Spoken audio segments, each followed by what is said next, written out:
안녕하세요. 오늘도 예수 안에 복된 날, 승리하는 날 되시기를 예수 이름으로 축복합니다.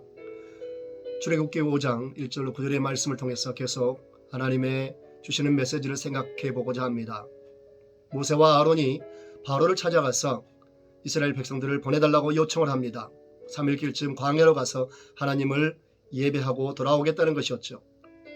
그 말을 들은 바로는 그들의 말을 요구를 당연히 거절할 뿐만 아니라 이전보다 더욱더 혹독한 일들을 시킴으로 그들을 핍박을 합니다. 그렇지만 그 바로의 핍박을 통해 이스라엘은 자신들의 정체성을 생각하고 깨닫는 계기가 됩니다.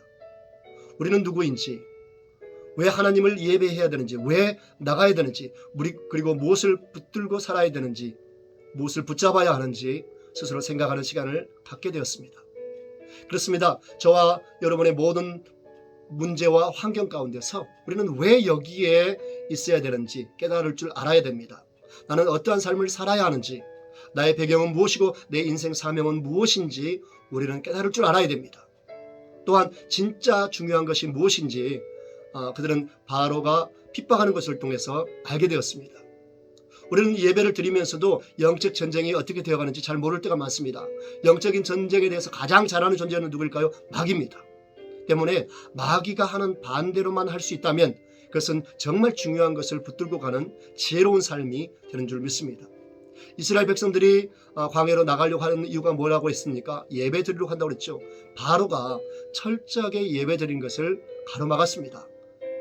반대로 이스라엘 백성들이 이제는 우리는 하나님을 예배하는 백성이라는 사실을 깨닫게 되었다는 것입니다. 그래서 중요한 가치를 깨닫는 순간은 오히려 공격받고 어려움을 당할 때이지 평안할 때가 아니라는 것입니다. 교회가 구제를 하고 선행을 하고 좋은 많은 세미나를 합니다. 아무리 그런 일을 해도 세상은 반대하지 않습니다. 그러면 세상이 언제 반대합니까? 전도하고 예배할 때 세상은 교회를 반대합니다. 왜요? 그때 영혼이 살아나고 그때 영혼은 생명과 새 활력을 얻기 때문에 그렇습니다. 그래서 마귀가 핵심적으로 방해하는 것, 다시 말하면 하나님의 정체성은 예배하는 것입니다. 전도하는 것입니다. 마귀가 교회를 공격합니다. 출판물을 통해서, 영상을 통해서 성경과 교회를 공격합니다. 또 기독교의 편협성도 공격하기도 합니다. 그러나 그것 때문에 교회는 무너지지 않습니다. 그러나 예배를 놓치면 교회는 무너집니다. 예배 가운데 하나님을 만나지 못하면 영혼은 멸망합니다. 때문에 교회는 평탄해서 좋은 것이 아닙니다. 공격을 당해봐야 무엇이 중요하고 또 놓치고 있는 것이 무엇인지 깨닫게 되기 때문입니다. 우리 정통신학에서 삼위일체나 사도신경은 이단의 공격에 대항하기 위해서 정리하다가 만들어진 것입니다. 때문에 고난을 통해 무엇이 중요한지 깨닫게 되고 예배가 무엇인지 알게 된다는 것입니다.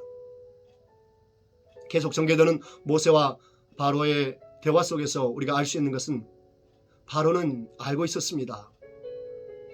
이스라엘이 예배 드리러 갔다가 돌아오지 않을 것이라는 것을요. 그래서 끝까지 반대했던 것입니다. 맞습니다. 온전한 예배를 드리면 이전으로 돌아가는 게 아니라 삶 전체가 바뀌기 때문에 그렇습니다. 때문에 예배를 제대로 드리면 삶이 바뀌어지기 때문에 예배가 치명적으로 중요한 것입니다. 예배를 통해 내가 누구인지, 진짜 중요한 것은 무엇인지를 깨닫게 됩니다. 예배를 통해서 내 인생의 사명이 무엇이며 내 인생의 방향이 어떻게 달려나가야 되는지, 진정으로 내 영혼에 중요한 것은, 가치 있는 것은 무엇인지 깨닫게 된다는 것입니다. 그래서 역사는 말해줍니다. 예배가 개인의 삶을 바꿨다는 것을요. 예배가 교회를 바꿨을 뿐만 아니라 지역사회도 바꿔버렸고 심지어는 한 국가도 바꿔버렸습니다. 그러므로 우리는 예배를 붙잡아야 됩니다. 코로나 바이러스 때문에 정말 신령과 진정으로 예배드리기가 쉽지 않다고들 다 같이 얘기를 합니다. 예, 그렇습니다. 이럴 때일수록 우리는 예배, 온전한 예배, 신령과 진정으로 하나님이 찾으시는 예배를 드리기 위해서 몸부림쳐야만 합니다. 왜요? 하나님께서 내 삶을 바꾸시려는 것이 바로 예배이기 때문에 그렇습니다. 마귀의 방해를 통해서, 고난을 통해서 우리는 무엇이 진짜 중요한 것인지를 다시 한번 깨닫습니다. 예배입니다. 그래서 예배에 우리는 목숨 걸어야 합니다.